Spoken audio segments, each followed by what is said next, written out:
নমস্কার বন্ধুরা, simple Bengali কিচেনে আপনাদের স্বাগতম। আজকে আমি বানাতে যাচ্ছি রাজমা দিয়ে রৌ মাছ। দেখুন, আমি এটা রাজমা নিয়েছি, গোটা রাত্র ভিজিয়ে রেখেছি। এটাকে আমি এখন খোসা ছাড়িয়ে নিচ্ছি।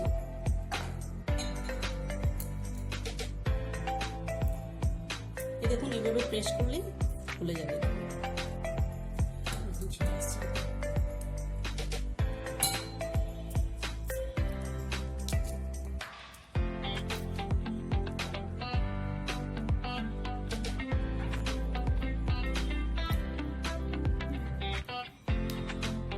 সাজিয়ে নিচ্ছি এভাবে সবগুলোকে।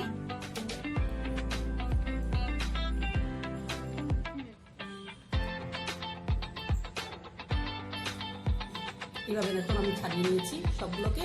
আমি এখন এটাকে অল্প সিদ্ধ করে নেব। দেখুন, আমি প্রথমে বলেছিলাম আমি রাজমা নিয়েছিলাম, এক বাটি সিদ্ধ করে নিয়েছি। এখন আমি বানাবো মাছ দিয়ে। তার মধ্যে রৌ মাছ, পেঁয়াজ, ধনিয়াপাতা, টমেটো।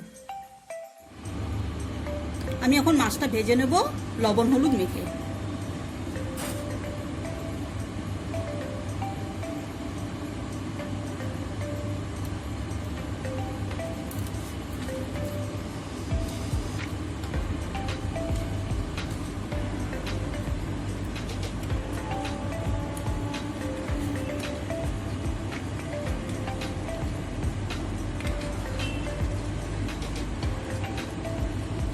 তেলটা আমার গরম হয়ে গেছে, আমি দিয়ে দিচ্ছি।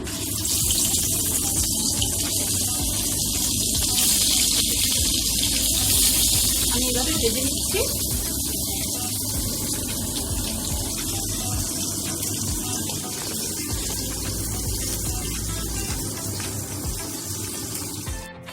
মাছটা ভাজি আমার হয়ে গেছে, আমি তুলে নিচ্ছি।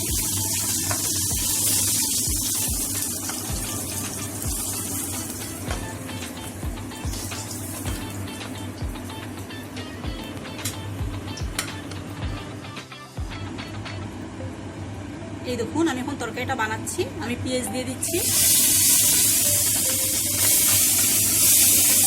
লাল করে একটু ভেজে নিই।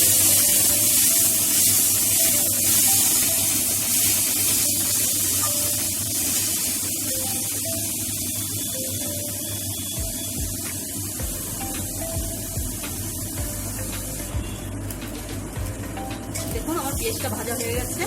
এখন আমি এখানে অল্প জল দিয়ে দেবো।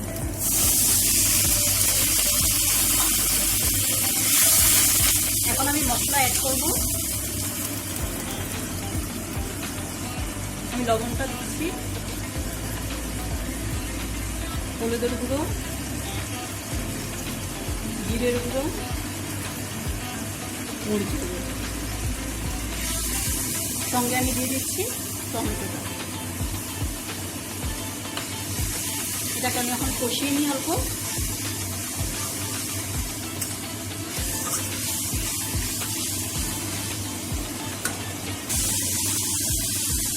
দেখুন, মশলাটা হয়ে গেছে কষা আমার। এখন আমি রাজমাটা দিয়ে দিচ্ছি।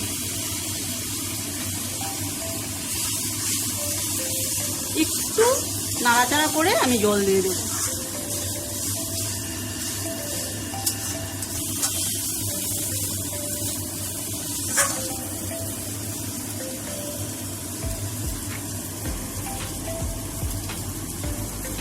এটা কষানো হয়ে গেছে, আমি এখন জল দিয়ে দেবো।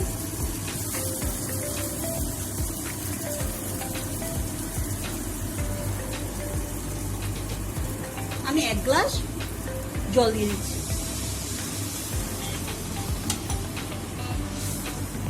ঝোলটা একটু ফুটে আসলে আমি মাছগুলো দিয়ে দেব।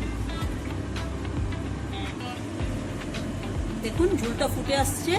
এখন আমি মাছগুলো দিয়ে দিচ্ছি। মাছগুলো দিয়ে দিলাম।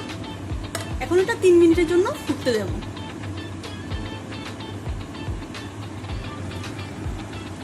তরকারিটা আমার হয়ে আসছে। দেখুন, এখন আমি ধনিয়াপাতাটা দিয়ে দিচ্ছি।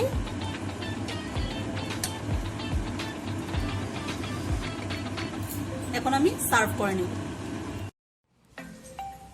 অবশ্যই এই রেসিপিটা ট্রাই করে দেখুন, দারুণ লাগবে। আর যদি ভিডিওটা ভালো লাগে তাহলে লাইক, সাবস্ক্রাইব এন্ড শেয়ার করুন। ধন্যবাদ।